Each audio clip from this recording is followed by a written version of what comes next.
Lijep pozdrav svima i dobrodošli na moj kanal.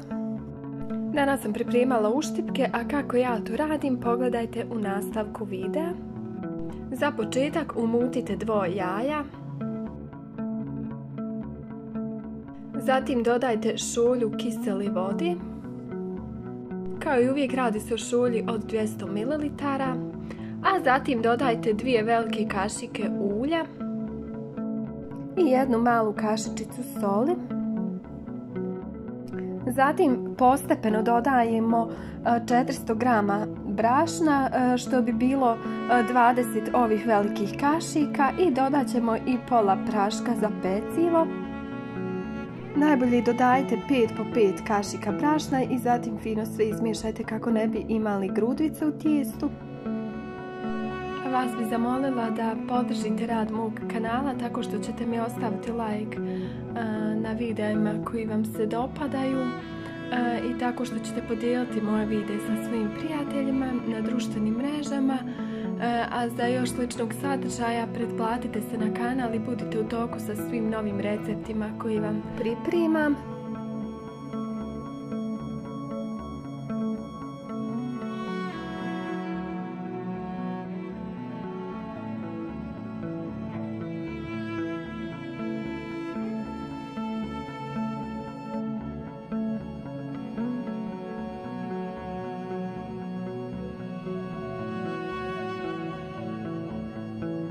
Ovdje već možete uzeti običnu kašiku ili nastaviti miješati rukom jer je tijesto već tvrdo.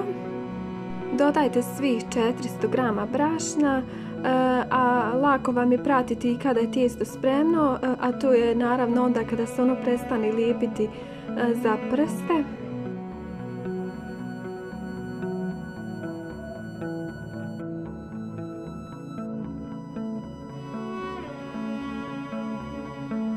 Lijepo oblikujte tijesto u lopticu i nema potrebe nimalo da stoji, odmah ćemo ga krenuti valjati. Površinu malo pobrašnite i razvaljajte tijesto na debljinu od oko 1,5 do 2 cm.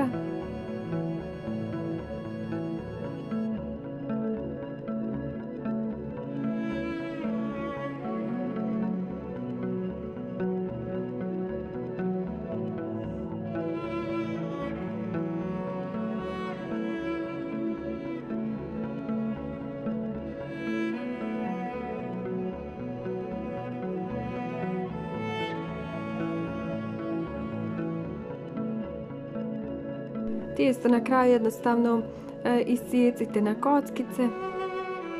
U tavu koju ćete peći svoje uštipke dodajte ulja, otprilike 2 do 3 cm ulja, i dobro ga zagrijte.